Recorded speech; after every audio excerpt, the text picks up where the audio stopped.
अस्सलामुअलैकुम, मैं हूं आपकी मेज़बान रबाहा इमरान और आप देख रहे हैं मेरा यूट्यूब चैनल। आज के प्रोग्राम में हम कंपैरिजन करेंगे इंडिया पाकिस्तान के सोलर एनर्जी के हवाले से कि कौन किस पर कितना भारी है। इस हवाले से पाकिस्तानी आवाम क्या राय रखती है, आइए जानते। इंडिया जो है दुनिया का सबसे बड़ा solar power energy producer country बनने जा रहा है। इस हवाले से आपकी क्या राय? इंडिया अगर ये कर रहा है तो ये बहुत अच्छी बात है। हमारे जैसे कंट्रीज़ जो डेवलपिंग कंट्रीज़ हैं और स्पेशली ऐसे कंट्रीज़ जहाँ पे सोलर एनर्जी, सूरज की रोशनी बहुत ज़्यादा है, वहाँ पे इस तरह के इक़दामात होने चाहिए। मेरे ख़्याल में ये बहुत अच्छा इक़दाम है उनका, और पाकिस्तान को भी इसमें बहुत ज़्यादा मतलब कोशिश करनी चाहिए। इस तरह हमारे पास भी सूरज बहुत ज़्यादा है हमारे इस रीजन में, और सोलर एनर्जी बहुत ही चीप एक ज़रिया है एनर्जी का। रिन्यूएबल एनर्जी सोर्सेज में ये एक बहुत वाफर मिकदार में एनर्जी है। Solar energy initial cost solar energy की थोड़ी होती है सोलर सेल बनाने में, उसकी रिसर्च में, और उसकी जो फैब्रिकेशन है उसमें ऑफ कोर्स इसकी कॉस्ट बहुत ज़्यादा होती है। लेकिन एक बार आप जब बना लेते हैं सोलर सेल्स, उसके बाद फिर ये एनर्जी ऑलमोस्ट आप तकरीबन कह सकते हैं फ्री ऑफ कॉस्ट है। सूरज की रोशनी को वो कन्वर्ट करता है बिजली में, इलेक्ट्रिसिटी में, और फिर हम उसको यूज़ कर सकते हैं स्टोर करने के लिए बैटरीज़ में। बहुत अच्छी बात है, उनको बनना चाहिए। हमारे मुल्क में भी इस तरह होना चाहिए। जो इंडिया है ना, वो एक्चुअली अपने मुल्क के बारे में सोचता जाए। उधर के सियासतदान हैं वो कुछ भी करते हैं, वो जो इनकम जो कुछ भी होता है ना वो अपने मुल्क के लिए करते हैं। इस वजह से वो लोग इस चीज़ में तरक्की कर रहे हैं, क्योंकि पाकिस्तान में जो लोग हैं ना, यहाँ पे पॉलिटिशियंस वगैरह भी, वो अपने मुल्क के लिए नहीं सोचते, वो सिर्फ अपने लिए सोचते हैं, अपने प्रोटोकॉल्स और अपनी अय्याशी वगैरह के लिए। इस वजह से जो इंडिया वो अपने गोल्स को अचीव कर रहा है। और इसके अलावा भी सिर्फ ये नहीं, इसके अलावा भी वो बहुत सारे ऐसे काम हैं जो वो उनमें वो कामयाब हो रहा है। अगर ये बन रहा है तो वाकई एक अच्छी बात है उन इंडिया वालों के लिए कि वो सोलर सिस्टम से एनर्जी जो है ना बिजली फराहम करेंगे, तो वो एक सस्ती है और वो बेहतरीन है लोगों के लिए, और इसमें नुकसान भी नहीं है किसी चीज़ का। देखिए, इस तरह उनका अपने प्रोजेक्ट्स हैं, उसके रिलेटेड उन्होंने अगर अच्छा काम किया तो वो अपने टाइम से पहले उन्होंने वो अचीव कर लिया। इसमें तो यकीनन ये खुशाइन बात है। लेकिन इसके हवाले से अगर हमारे यहाँ देखा जाए तो वो काम बिल्कुल जैसा कि हमारे हुक्मरान कहते हैं, जब आते हैं तो हम बहुत जल्द अचीव कर देंगे, डैम बना देंगे, ये कर देंगे, वो कर देंगे। हमारे यहाँ तो अभी तक हमने कुछ ऐसा नहीं देखा कि जो टाइम से पहले क्या टाइम के बाद भी हुआ। तो मेरे ख्याल से तो ये उनका अच्छा स्टेप था कि उन्होंने ये अचीव किया। उसके बाद जी, आपकी बात बिल्कुल दुरुस्त है। इंडिया जो है इस वक्त सोलर बहुत ज़्यादा प्रोड्यूस कर रहा है, सोलर पावर पैनल्स भी, और उसका प्रोडक्शन भी बहुत ज़्यादा है इंडिया की, और वो अपने स्टेट की एनर्जी को जो है वो बचा रहा है, वो नेचुरल रिसोर्सेज की तरफ जा रहा है। हम लोग पाकिस्तान में हम अभी बहुत पीछे हैं सोलर की तरफ से, लेकिन हम आहिस्ता आहिस्ता ग्रो कर रहे हैं। अगर आप देखें तो इस साइड पे पंजाब वाली साइड पे बहुत ज़्यादा फैक्ट्रीज़ इन्होंने शुरू की हैं जो सोलर प्रोडक्शन कर रही हैं। अब सोलर प्रोडक्शन का हमारा अभी हम बहुत पीछे हैं, तो अभी भी कई लोग जो है ना, जब हम इंडस्ट्री लगाएंगे फिर हम ग्रो करेंगे। अभी जो है लोग चाइना से कंटेनर मंगवाते हैं सोलर के, और सोलर का कंटेनर अगर उनको 1 करोड़ 20 लाख का पड़ता है पूरा कंटेनर, तो वो पाकिस्तान में अगर वो प्रोडक्शन करें तो वो काफ़ी महंगा पड़ता है। तो वो चाइना से इसलिए सस्ता मंगवा रहे हैं, उनकी क्वालिटी भी अच्छी है, उनकी प्रोडक्शन कैपेसिटी ज़्यादा है। हम आहिस्ता आहिस्ता प्रोडक्शन कैपेसिटी अगर बढ़ाएंगे तो हम आगे जा सकते हैं। इंडिया का जो टारगेट था 2022 में वो 36 गीगावाट की इलेक्ट्रिसिटी प्रोड्यूस करने का था, जो कि वो 5 साल पहले कर चुके हैं अपना ये टारगेट अचीव। उनका जो सेकंड टारगेट है वो $100 बिलियन की जो इन्वेस्टमेंट है फॉरेन से, वो अपने कंट्री में लेके आना चाहते हैं इंडिया में। इस हवाले से आपकी क्या राय? देखें जी, इंडिया अगर ये काम कर रहा है तो बहुत अच्छी बात है, अप्रिशिएट करना चाहिए। लेकिन साथ साथ इंडिया के हालात और पाकिस्तान के हालात मोर और लेस सिमिलर हैं। मेरे ख़्याल में अगर इंडिया ये काम कर सकता है तो पाकिस्तान को इसमें पीछे नहीं रहना चाहिए। हमें अपने मुल्क को देखना है, और हमें एज एन एग्ज़ाम्पल के तौर पे अपने इर्द गिर्द जो नेबर्स हैं, हमारे जो करीब तरीन कंट्रीज़ हैं, वो उनसे अगर हमें इंस्पिरेशन मिल रही हो तो उससे में कोई हर्ज नहीं है।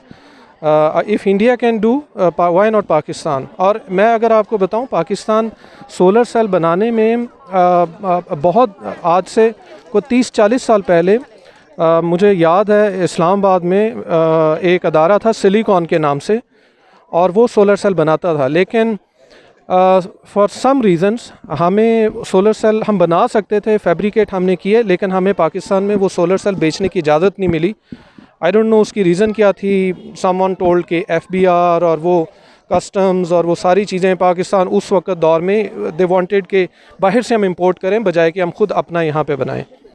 देखें, किसी भी मुल्क में ना जो काम होते हैं वो पहले हम सुना करते थे कि जी 5 years प्लान, 5 साला मंसूबा, 5 साला मंसूबा।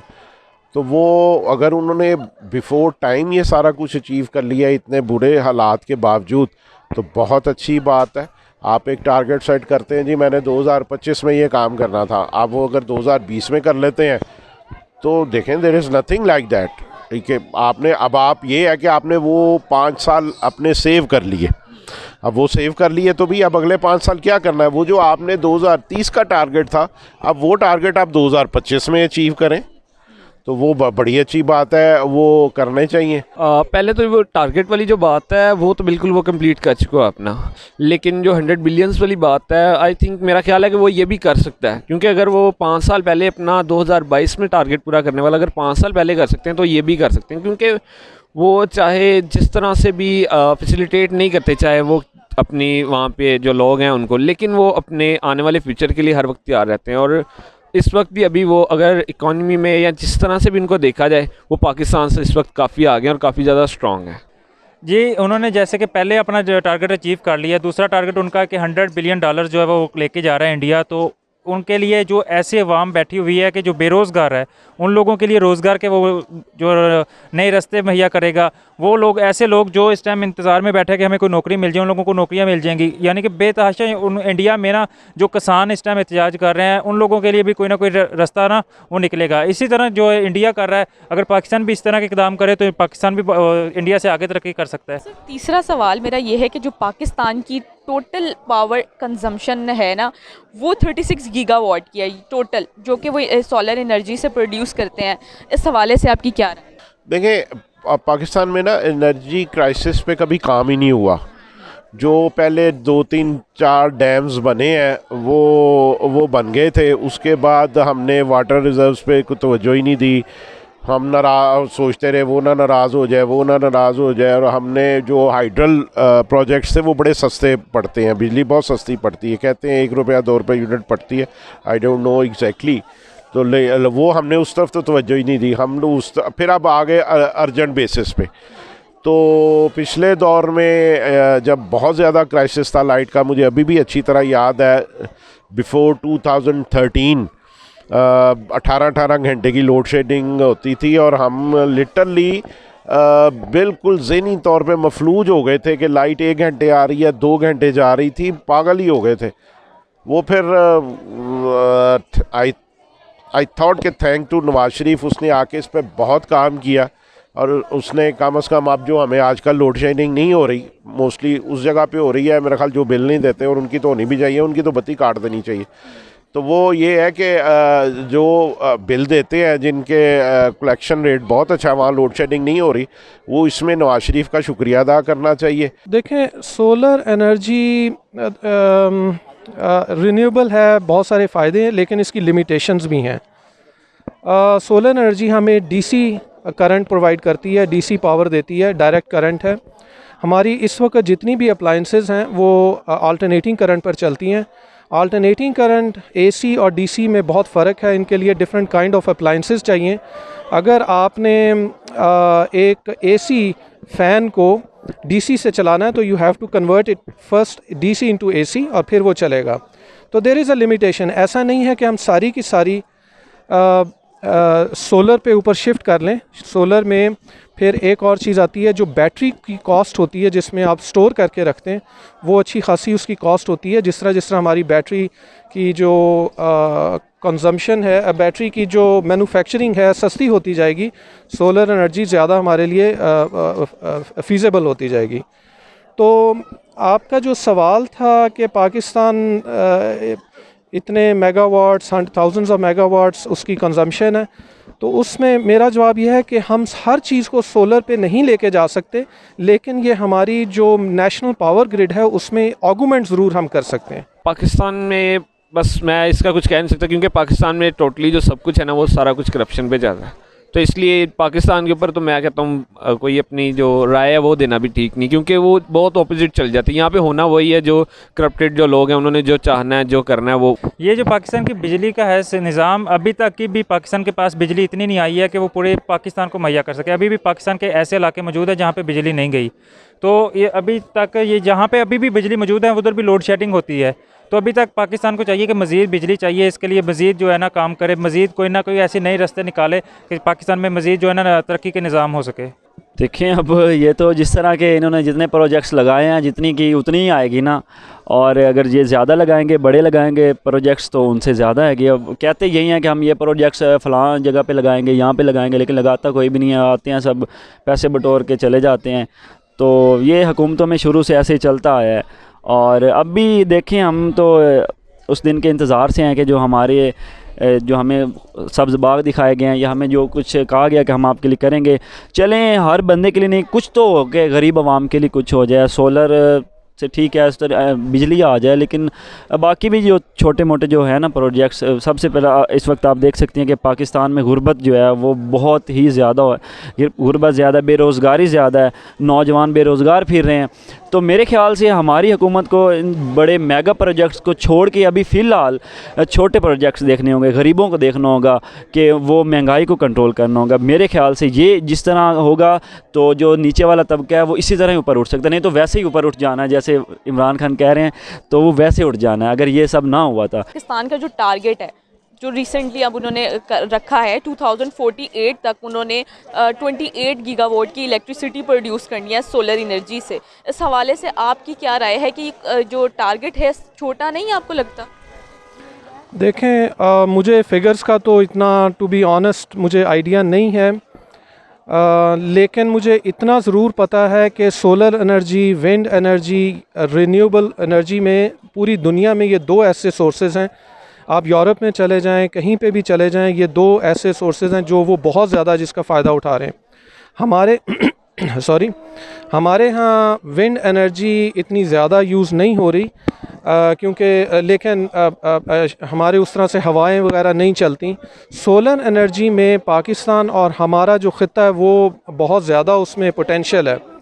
तो जितना भी इसको एक्सप्लॉइट किया जाए सोलर एनर्जी को वो कम है, लेकिन इसकी कुछ मेंटेनेंस कॉस्ट भी होती है, वो भी हमें देखनी पड़ेगी। तो मुझे एग्जैक्ट मैं कंपैरिजन नहीं कर सकता कॉस्ट बेनिफिट एनालिसिस इस वक्त रॉ हैंडेड, लेकिन जितना भी हम एक्सप्लॉइट करें सोलर को उतना ही बेहतर है। छोटा यहाँ पे तो अल्लाह रहम करे, जो क्योंकि अल्लाह ताला ने पाकिस्तान को एक तोहफ़ा दे दिया है और उस तोहफे का नाम है इमरान खान।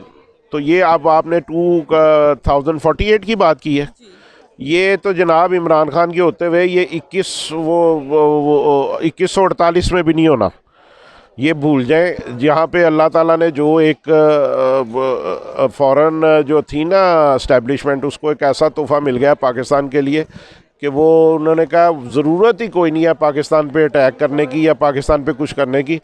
उन्होंने इमरान खान को लेके उस पर उन्होंने इन्वेस्टमेंट किया, वो आ गया पाकिस्तान में। अब कोई काम नहीं होना, ये मैं आपको बता दूं, लिटरली कोई काम नहीं होना। इसका हर काम पिछले 2.5-3 साल में रिवर्स जा रहा है। 2048 तो क्या 2148 में भी नहीं, खैर हमने तो नहीं होना, लेकिन ये है कि 2148 में भी ये कोई कुछ नहीं होना इधर, ये अब आप भूल जाएं। इधर सिर्फ वो 2148 में अगर इमरान खान जिंदा हुआ ना तो उस वक्त भी वो यही कह रहा होगा, और मैं ये पिछलों की वजह से अभी तक मैं नहीं कर सका। इतना वो डफर आदमी है और इतना वो नालायक आदमी है कि वो कुछ भी नहीं कर सकता। और क्योंकि उसकी एक रीज़न है, उसकी सारी तवज्जो, उसकी सारे जितने भी थे ना, वो जो हर बंदे में नालायक से नालायक, वो मैं कहता हूँ खोते में भी कोई ना कोई एक गुण होता है कि वो वज़न ज़्यादा उठा सकता है। सबसे डफर तो वही है ना। लेकिन जब आपका टारगेट ये होगा कि मैंने सिर्फ अगले को वो जिच करना है, उसको करना है, आपस ही करना कुछ नहीं, तो कभी भी टारगेट्स नहीं अचीव होते। बहुत ज़्यादा लो है ये 2048 और अभी 2021 स्टार्ट हो रहा है। इतनी देर में सिर्फ ये इतना काम करेंगे, मेरा ख्याल है इंडिया इनके मुकाबले में इससे बहुत ज़्यादा आगे जा सकता है और बहुत ज़्यादा काम करता है, और वो बहुत स्पीड से काम करता है।